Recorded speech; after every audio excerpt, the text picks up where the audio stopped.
బంగారం కొనాలనుకునే వారికి ఇదే మంచి అవకాశం. దేశీయ మార్కెట్లో బంగారం, వెండి ధరలు ఇవాళ భారీగా తగ్గాయి.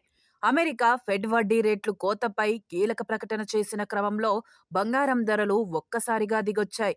ఈ సందర్భంగా నవంబర్ 19న దేశీయ, అంతర్జాతీయ బులియన్ మార్కెట్లలో బంగారం, వెండి ధరలు ఎలా ఉన్నాయో ఇప్పుడు చూద్దాం.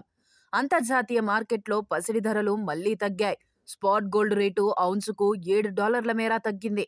దీంతో ఔన్స్ పసిడి రేటు $4,066కు దిగొచ్చింది. ఇక స్పాట్ సిల్వర్ రేటు ఔన్సుకు 0.46% మేర తగ్గడంతో ఔన్స్ వెండి $50.68 వద్ద ట్రేడ్ అవుతోంది.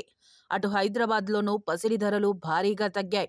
24 క్యారెట్ల బంగారం 10 గ్రాములపై 1740 వరకు తగ్గింది. దీంతో తులం 1,23,660కు దిగొచ్చింది. ఇక 22 క్యారెట్ల ఆర్నమెంట్ గోల్డ్ తులానికి 16,000 మేర పడిపోయింది. దీంతో 10 గ్రాముల ధర 1,13,350కు దిగొచ్చింది. ఇక బంగారంతో పాటు వెండి కూడా భారీగానే తగ్గుతోంది. నిన్న కిలో వెండిపై 2,000 తగ్గగా ఇవాళ మరో 5,000 తగ్గింది. దీంతో 2 రోజుల్లో 7,000 మేర దిగొచ్చింది. దీంతో ఇవాళ కిలో వెండి 1,70,000కు దిగివచ్చింది. ముంబై, కోల్కతా, బెంగళూరు, ఢిల్లీ వంటి ప్రాంతాల్లో కిలో వెండి 1,62,000 వద్దే లభిస్తోంది.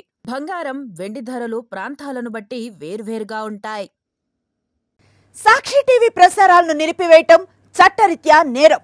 సాక్షి టీవీ ప్రసారాల కోసం మీ స్థానిక కేబుల్ ఆపరేటర్ను వెంటనే సంప్రదించండి. DTHలో, ఇంటర్నెట్లో కూడా సాక్షి టీవీ ప్రసారాలను వీక్షించవచ్చు.